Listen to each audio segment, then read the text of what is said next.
우리에게 주시는 하나님의 말씀 마가복음 13장입니다. 마가복음 13장 1절, 2절 말씀, 2절 말씀 보도록 하겠습니다. 마가복음 13장 1절, 2절, 2절의 말씀 보도록 하겠습니다.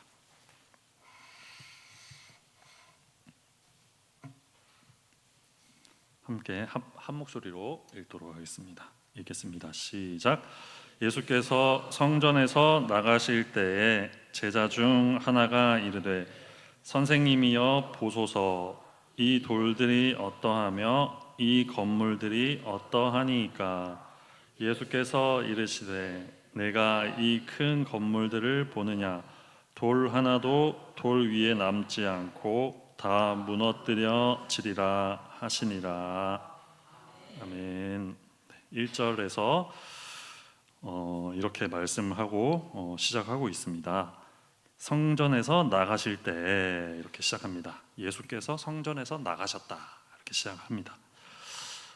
예수님 계시던 성전을 이제 드디어 나가셨습니다. 마가복음을 쭉 살펴보면 이 성전과 예수님은 굉장히 긴밀한 관계를 갖고 있다는 걸 알 수 있습니다. 이제 마지막 일주일간의 사역을 예수님이 남겨두고 이제 예루살렘에 입성을 하셨습니다. 예수님의 마지막 일주일간의 사역에서 이 성전, 지금 방금 1절에서 성전을 나가셨다고 했는데 이 성전이 아주 중요한 역할을 했다는 것을 알 수 있습니다. 예수님이 이 성전 중심으로 움직이셨습니다. 11장 11절을 보면 이제 처음에 예루살렘에 예수님이 호산나 다윗의 자손이여 사람들이 이렇게 하면서 입성하시는 장면이 이제 11장부터 시작됩니다. 마가복음 11장 11절을 보시면 예루살렘에 입성하신 예수님이 가장 먼저 어디를 가셨냐? 성전을 가셨습니다. 성전. 가장 먼저 성전을 찾으셨습니다. 이제 그 성전을 가장 먼저 찾으시고 둘러보신 다음 나가셨다 이렇게 기록을 하는데, 그 후에 이제 어떤 일을 하셨냐면 열매 맺지 못하는 무화과 나무, 잎이 말라버린 무화과 나무, 열매 맺지 못한 무화과 나무를 막 저주를 하시는 그런 장면이 등장합니다. 열매 맺지 못하고 잎이 말라버린 무화과 나무를 저주하시고 다시 성전에 가셔서 이제 매매하는 자들을 내쫓으시는 장면이 등장합니다. 상을 뒤엎고 내쫓으셨습니다. 그리고 또 이제 성전에서 계속 가르치는 내용이 뒤에도 12장에도 계속 이어집니다. 그러면서 이제 바리새인 사두개인들이 와서 또 예수님께 따지는 장면이 나오고 또 서기관들도 와서 예수님과 논쟁하고 이런 장면이 성전을 중심으로 계속 이제 이루어진다는 것입니다. 그래서 지금 본문이 13장이잖아요. 마가복음 13장이기 때문에 간단하게 이제 11장, 12장 이 두 장, 성전에서 지금 13장 1절이 성전에서 나가셨다 이렇게 말을 하잖아요. 11장에서 성전에 처음 들어오셨거든요. 예루살렘 오시면서. 그럼 이제 11장, 12장에서 성전을 중심으로 활동하다가 13장 1절에서 성전을 나가셔서 다시 돌아오지 않으신다는 말입니다. 이제 끝났습니다. 성전에서 나가셔서 이제 그냥 바로 십자가의 길로 이제 가신 것입니다. 지금 나가신 후로는 성전에 다시 안 오셨습니다. 지금 마지막입니다. 마지막 성전 나가신 건데, 그래서 우리가 13장 성전에 나가셨다 하기 이전에 11장, 12장에서 어떤 일을 중심으로, 성전을 중심으로 어떤 일이 있었는가 간략하게만 먼저 좀 정리를 해보도록 하겠습니다. 제가 방금 말씀드렸듯이 세 가지 정도를 우리가 생각할 수 있습니다. 세 가지. 첫 번째는 가장 먼저 성전을 찾으셨다. 11장 11절을 보면 가장 먼저 성전 찾으셨습니다. 이것은 그냥 우연히 그렇게 된 것이라고 볼 수 있을까요? 예수님이 예루살렘 가셨는데 가장 먼저 성전에 들어가셨다? 그냥 들어가신 것일까요? 그것은 아니겠죠. 그냥 가신 건 아니겠죠. 이제 성전은 유대인들에게 어떤 의미가 있냐면 하나님이 머무시는 곳이죠. 하나님이 임재하시는 곳이 성전이죠. 그 예수님이 참 사람이자 참 하나님이신 예수님이 가장 먼저 찾으신 곳이, 예루살렘 가자마자 가장 먼저 찾으신 곳이 하나님이 임재가 있는 성전이었다는 사실을 우리가 좀 생각해 보면 어쩌면 당연하게 우리가 그것을 생각할 수 있습니다. 당연한 것이죠. 어떻게 보면 참 하나님이신 분이 가장 먼저, 하나님의 임재가 있어야 될 성전에 예수님이 가장 먼저 찾아가셨다. 자신이 있어야 할 곳에 가신 것이죠. 말 그대로 말하자면 이 사건은 그래서 예수님의 존재의 위엄을 나타내는 사건이라고 볼 수 있습니다. 예수님의 존재의 위엄, 그분이 어떤 분이신가 하는 것을 참 사람이시자 동시에 참 하나님이신 위엄을 나타내는 사건이다. 성전에 일단 찾아가신 것입니다. 그러면서 또 동시에 왜 그러면 성전을 가셔서 막 이렇게 둘러보셨을까? 11장 초반에 보면 이제 둘러봤다는 그 헬라어 단어가 등장하는데 그게 이제 성경에 자주 나오는 단어가 아니거든요. 아주 독특한 단어를 쓰고 있습니다. 유심히 관찰을 했습니다. 성전에 들어가서 유심히 관찰한 장면이 마가복음에 등장합니다. 마가복음에 왜 이렇게 예수님이 성전에 가셨을까 이런 거 생각을 해보면 이제 무슨 일을 하실 일이 있다는 것으로 우리가 이해할 수 있습니다. 뭔가를 이제 일을 진행하시려고 성전에 가신 것이죠. 마땅히 가셔야 할 곳에 가신 것이지만 또 한편으로는 뭔가를 하시려고 가셨는데 이제 두 번째로 살펴볼 것은 앞에 제가 말씀드렸다시피 이제 무화과 나무를 저주했습니다. 열매 맺지 멀리서 봤을 때는 잎사귀가 있을 것처럼 이제 잎이 무성한 나무였는데 가까이 가보니까 열매가 하나도 없는 것입니다.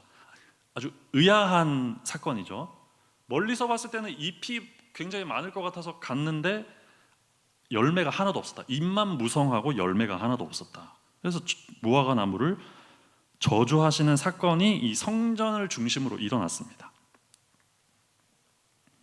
그러면서 다시 성전을 가셔서 매매하는 자들을 쫓아내셨다. 성전 청결 사건이라고 우리가 말을 하는데 이제 힌트를 좀 얻을 수 있을 것 같습니다. 무슨 일을 하려고 하셨나? 성전에서 왜 가셨나? 이제 조금 힌트를 얻을 수 있을 것 같습니다. 힌트는 뭐냐? 뭔가를 좀 바꾸려고 하셨구나. 성전에 일단은 뭔가 문제가 있구나, 이것을 우리에게 좀 알게 하시는 것입니다.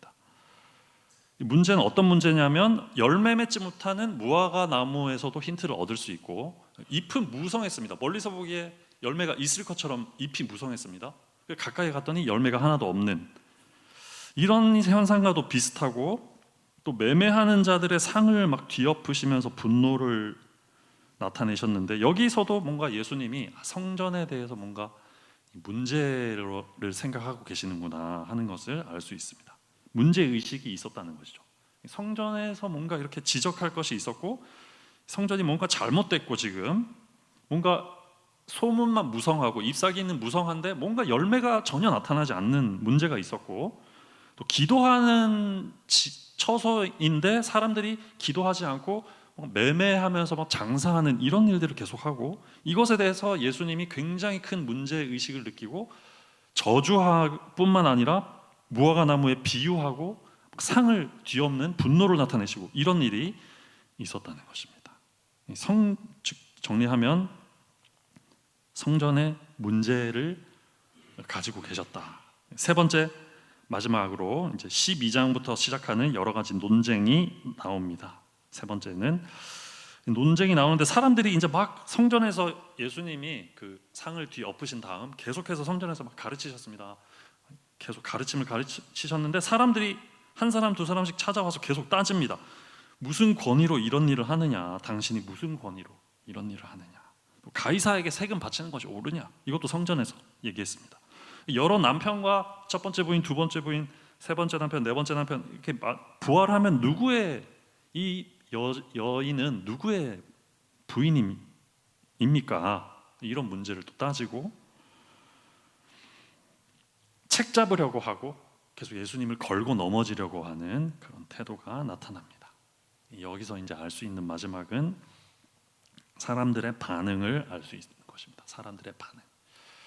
성전에 메말라 버린 무화과 나무라고 비판하고 그 막 매매하는 상을 뒤엎고 그리고 계속해서 기존에 있던 어떤 신앙관과는 다른 신앙관, 기존의 가르침과는 다른 어떤 뭔가 이렇게 바꾸려고 하고 개혁하려고 하는 이런 가르침을 계속 전하고 설파하는 예수님에 대한 사람들의 반응이 이제 나타나는 것입니다. 12장부터 거부하는 반응이 있었다. 거부하는 것이었다. 책 잡아서 공회에 넘기려고 했다는 것입니다. 공식적인 힘을 빌어서 더 이상 개혁을 할 수 없도록, 더 이상 지적하지 못하게 하고 개혁하지 못하게 하고 바꾸지 못하게 하도록 넘기려고, 책 잡아서 넘기려고, 꼬투리를 잡으려고 했던 것입니다. 이런 상황에서 12장이 마무리되고 오늘 13장이 시작을 하고 있습니다. 이런 상황에서 1절을 보시면 성전에서 이제 나가십니다. 예수님이 이제 마지막입니다. 이제 다시는 안 돌아옵니다. 성전에. 한번 상상을 한번 해보도록 하겠습니다. 상상. 예수님이 이 성전 마지막으로 나가실 때 이제 십자가를 지시러 이제 유다가 먼저 배신을 하겠죠. 이제 그런 사건을 겪으려고 이제 마지막으로 성전 떠나시는데 어떤 기분으로 나오셨을까? 어떤 표정으로 나오셨을까? 예수님이 겪은 일은 열매 맺지 못하는 일들, 성전에서 매매하는 일 겪으셨고, 또 막 사람들이 와서 막 따지는 일도 있었고, 또 마가복음 보면 11장 12장을 보면 또 외식하는 자들이 많이 있었다 기록하고 있습니다. 특히 이제 높은 자리를 차지한 사람들, 종교적으로 높은 자리에 차지하고 있는 사람이 외식으로 길게 기도하는 이런 것을 계속 예수님이 보신 것입니다. 그런 경험을 계속 하신 것입니다. 왔더니 성전에서 계속 그런 일이 일어나고 있는 것이죠. 매매하고 외식으로 기도하고 장사를 하고 열매 맺지 못하고 이런 일을 막 와서 사람들이 따지고 이런 일을 계속 겪다가 이제 마지막으로 성전을 나가시는 것입니다. 아, 이제 갈 때가 됐구나 하시면서 이제 나가셨겠죠. 어떤 기분으로 나가셨을까? 아마 참담한 그런 심정으로 슬픈 기색을 하시면서 성전을 나오셨을 것이라고 충분히 생각할 수 있습니다. 그때 이제 13장 1절 하반절 보시면 제자가 등장합니다. 한 제자가 이렇게 말합니다. 선생님이여 보소서, 이 돌들이 어떠하며 이 건물들이 어떠하나이까 하니까. 이렇게 예수님은 이제 슬픈 기색을 좀 띠면서 나오셨을 것 같은데, 이 말을 하는 제자는 들뜬 표정과 목소리가 아니었을까? 굉장한 이 건물 보면서 들뜬 목소리로 이렇게 얘기했던 것입니다. 이 건물 좀 보십시오, 선생님. 정말 엄청나지 않습니까? 이 돌들이 어떠하며 건물이 어떠합니까? 이렇게 예수님께 말을 했던 것입니다. 기록에 따르면 이 헤롯 성전, 당시에 이제 제 세 번째 성전이죠. 헤롯 성전, 엄청난 그 규모를 자랑했다고 기록을 하고 있습니다. 간단하게 말씀드리면 면적은 축구장 한 12개 정도가 들어가는 크기였고, 어떤 기둥의 두께는 성인 3명이 팔을 서로 이렇게 잡아서 감싸야 될 정도로, 3명이 이렇게 팔을 맞잡고 감싸야 될 정도로 기둥의 두께가 실제로 그랬다고 역사가가 기록을 하고 있습니다. 그리고 이제 광장, 그 축구장 12개 크기의 광장의 중심에는 이제 성소가 자리 잡고 있었는데, 성소 높이가 한 50m 정도 됐다. 50m. 50m면 아파트 17층 정도 높이입니다. 아파트 17층.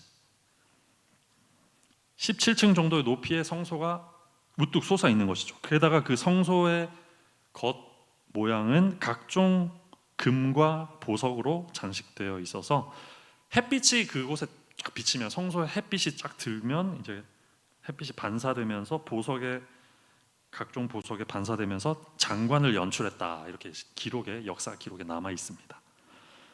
그러니까 말 그대로 엄청난 위용을 자랑하는 그런 건축물이었던 것이죠. 그래서 제자들이 예수님 나오면서, 이제 그 성전을 나오면서 제자가 예수님께, 예수님 저 좀 보십시오. 야, 정말 대단하지 않습니까? 저 건물, 돌들과 건물들이 정말 엄청나지 않습니까? 예수님 저 좀 보십시오. 이렇게 말했던 것입니다.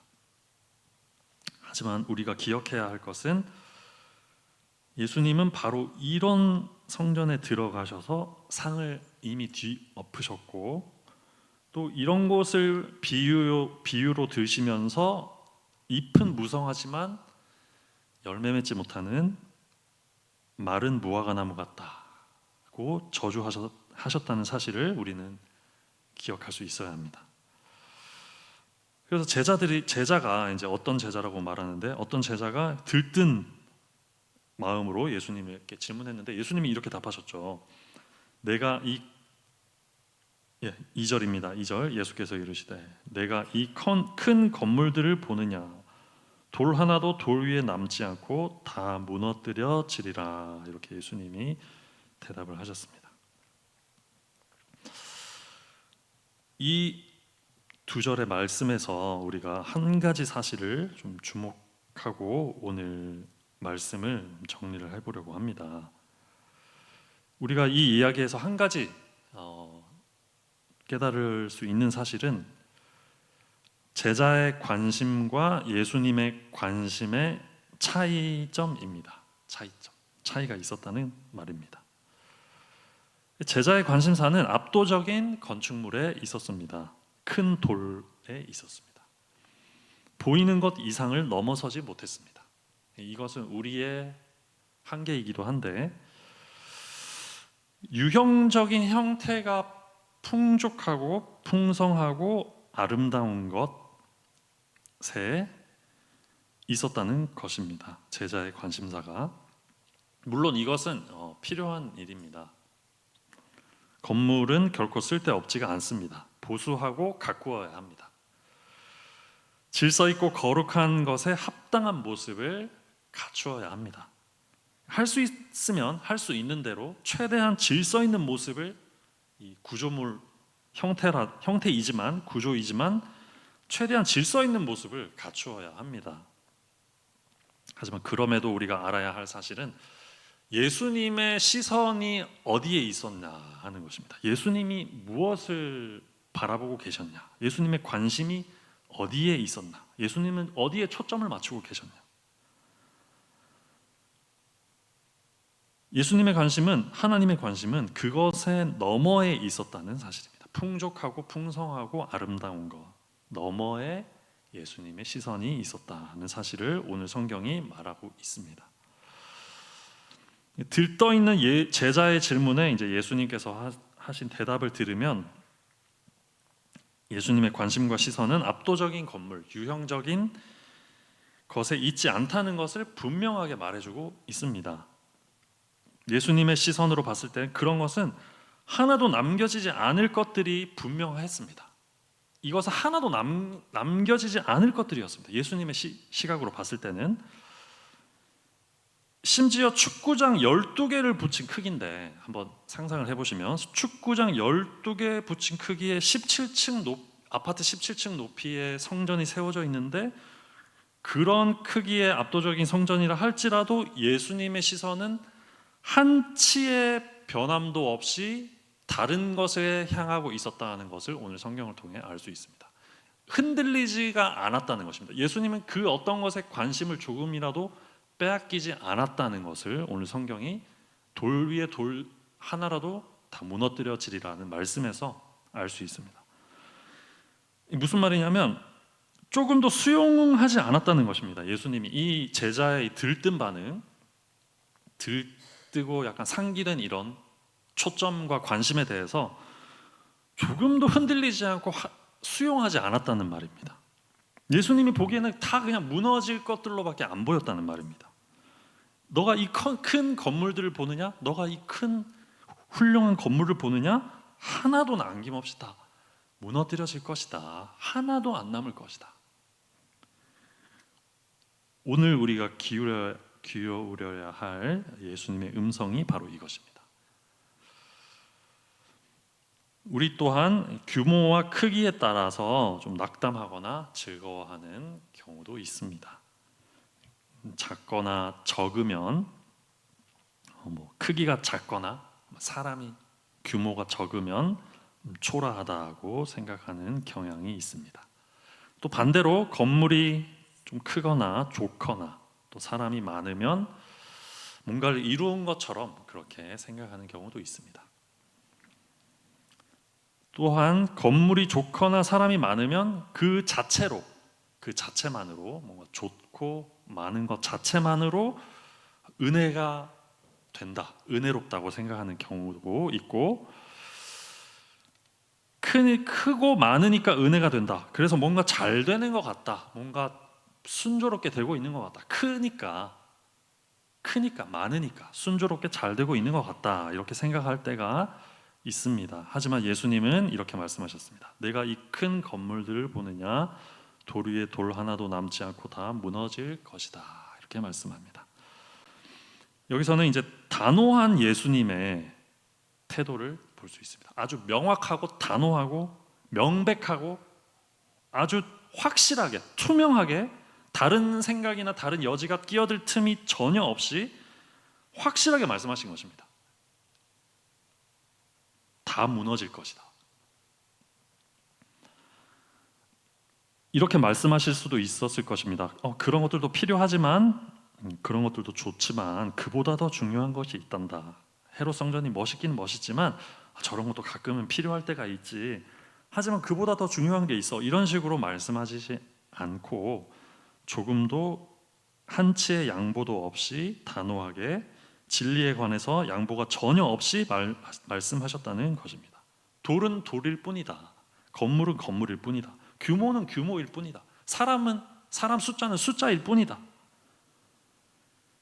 10억, 20억 지은 건물 그저 시멘트로 된 구조물일 뿐이다. 그냥 껍데기에 불과하다. 과장한 말이 아니라 예수님이 이렇게 말씀하셨다는 것입니다. 돌 위에 돌 하나도 남지 않을 것이다. 우리에게 좀 적용을 해보면 5명, 10명, 100명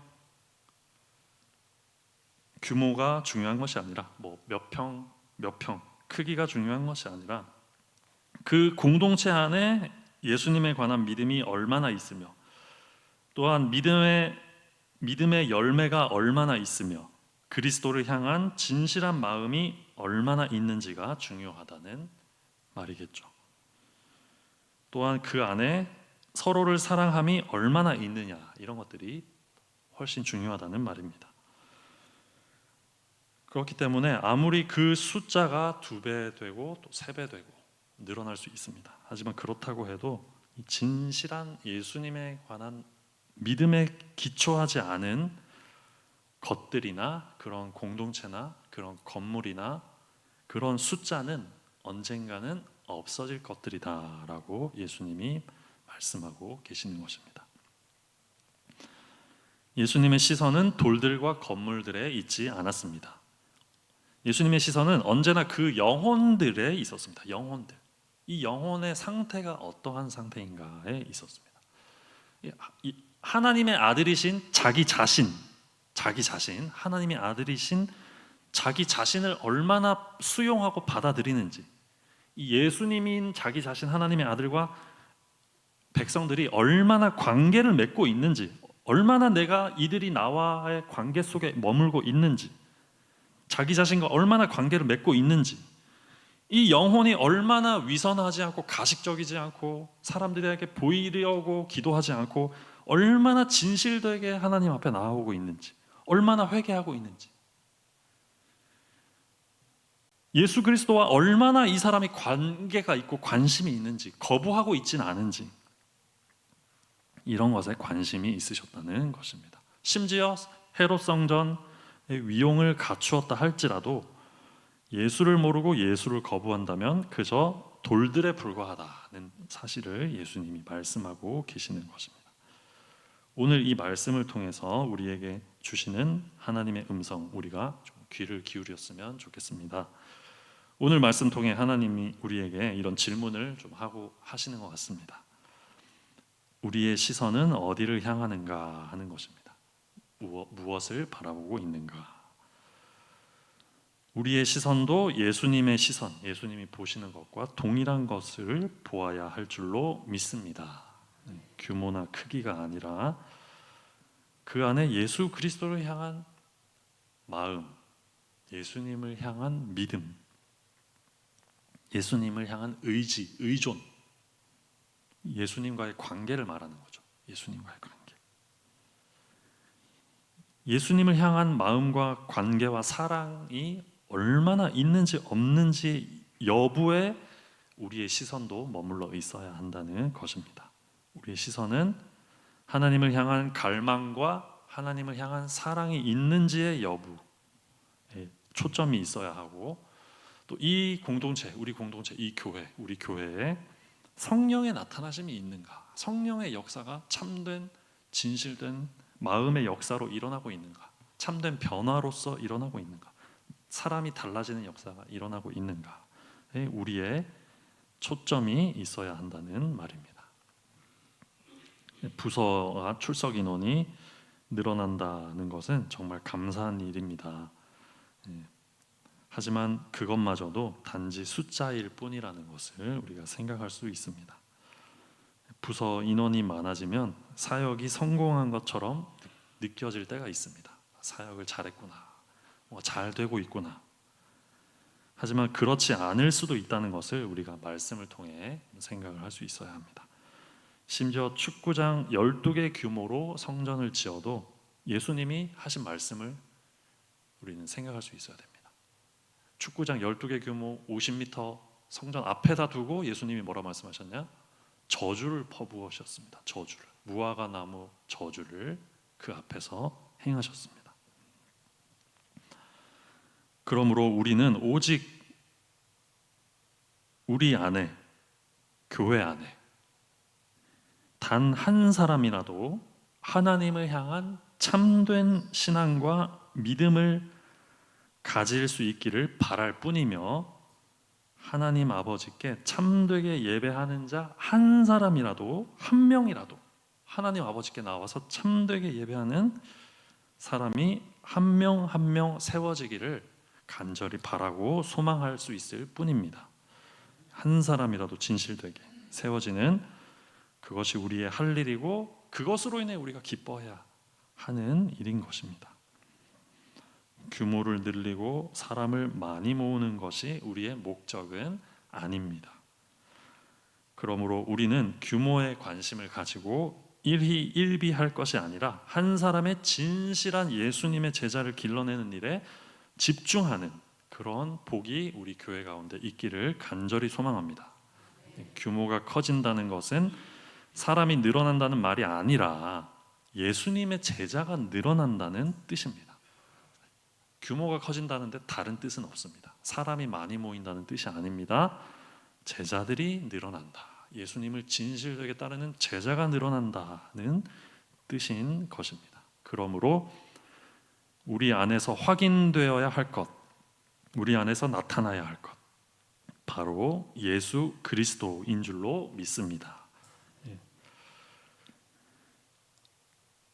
예수님은 이 성전 개혁을 반대하는 사람들을 뒤로 하고 성전을 나가셨습니다. 13장 1절에 성전 나가셨습니다. 이것은 마치 에스겔 10장 18절에서 여호와의 영광이 성전을 떠나는 것, 이 장면과 흡사합니다. 하나님의 영광이 성전 떠났습니다. 왜 떠났습니까? 성전 안에 가증한 것들이 있었기 때문입니다. 더 이상 하나님의 영광이 그곳에 머물지 않았습니다. 게다가 제자들의 관심은 엉뚱한 곳에 있었다는 것을 확인할 수 있습니다. 유형적인 것, 눈에 보이는 것, 규모, 크기, 이런 것들에 관심이 있었습니다. 예수님이 문제점을 강하게 인식했는데 반해서 제자들은 문제점조차 전혀 인식하지 못했다는 것에 문제가 있었습니다. 하지만 우리 교회는 달라야 할 줄로 믿습니다. 우리는 이 문제를, 예수님이 보시는 시각을 우리도 동일하게 가져야 할 줄로 믿습니다. 우리 안에 예수님이 계셔야 하고 우리 안에 하나님이 함께 하셔야 하는 줄로 믿습니다. 재적이 적은 것이 문제가 아닙니다. 출석이 적은 것이 문제가 아닙니다. 출석이 많은 것도 문제가 아닙니다. 재적이 많은 것도 문제가 아닙니다. 부차적인 일입니다. 부차적인 일. 재정이 부족한 것이 문제가 아닙니다. 재정이 많다고 해서 좋은 것도 아닙니다. 이것도 부차적인 일. 부수적인 일이라는 것입니다. 날씨가 더운 게 문제가 아닙니다. 날씨가 좋은 것도 좋은 일도 아닙니다. 이것도 부차적인 문제라는 겁니다. 부수적인 문제. 공간이 협소하다고 문제가 되는 것도 아니고 공간이 넓어서 좋은 것도 아니라는 말입니다. 이것도 부수적인 문제, 부차적인 문제라는 것입니다. 정말로 진짜 문제, 정말 본질적인 문제는 우리 안에 예수 그리스도가 나타나지 않는 것, 우리 안에 성령의 역사하심이 없는 것, 성령의 역사가 나타나지 않는 것이 우리에게 가장 큰 문제라는 사실을 알아야 합니다. 그러므로 우리는 다른 어떤 것으로 충만해질 것이 아니라, 다른 어떤 것으로 판단할 것이 아니라 오직 우리 안에 예수 그리스도로 충만한가, 우리 한 사람 한 사람이 모여서 예수 그리스도의 은혜를 나누고 예수님으로 인하여 충만해지고 그 사랑으로 감격하고 그 사랑을 나누고 있는가, 우리 공동체에 그런 일이 활발하게 일어나고 있는가,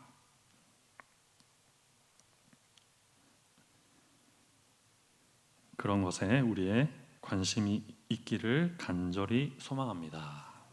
물론 마지막으로, 물론 이제 성벽이 무너진 곳이 있으면 이제 느헤미야서가 말하고 있듯이 반드시 보수를 해야 됩니다. 잘못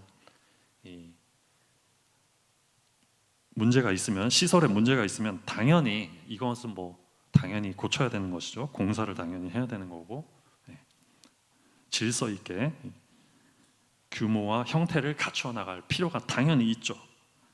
하지만 제가 말씀드리는 것은 그럴지라도, 그럼에도 불구하고 우리의 근본적인 초점은 다른 곳에 있어야 한다는 것입니다. 그러므로 좋은 시설의 소문이나 다른 어떤 소문이 아니라 예수 그리스도의 복음의 소문과 복음의 소식과 복음에 따라 우리가 반응하는 사실들과 또 서로 사랑하는 복음에 따른 반응으로서 예수께서 명령하신 것처럼 서로 사랑하는 그 소문이 더욱 크게 나타나는 그런 것들이 왕성하게 일어나는 우리 교회가 되기를 간절히 소망합니다. 그러므로 우리 교회가 하나님이 떠나시는, 예수님이 나가시는 곳이 아니라, 개혁을 반대함으로 인해 예수님이 나가는 그런 일이 일어나는 것이 아니라, 예수님의 이 우리의 지적하시는, 우리의 외식하는 것과 가식하는 것, 이런 헛된 우리의 잘못을 지적하시는 예수님의 음성을 진지하게 듣고 받아들임으로 우리 자신을 개혁하고 영혼을 개혁함으로 하나님의 영광이 머무시는 교회, 하나님의 임재가 가득한 교회, 성령의 다스림이 충만한 교회, 그리스도 예수를 받아들이고 그분의 가르침을 듣고 아멘하고 순종하고 거부하지 않고 받아들여서 예수님을 향한 갈증과 사랑과 가르침에 대한 갈증이 멈추지 않는 우리 교회가 되기를 간절히 소망합니다. 기도하겠습니다. 하나님 아버지,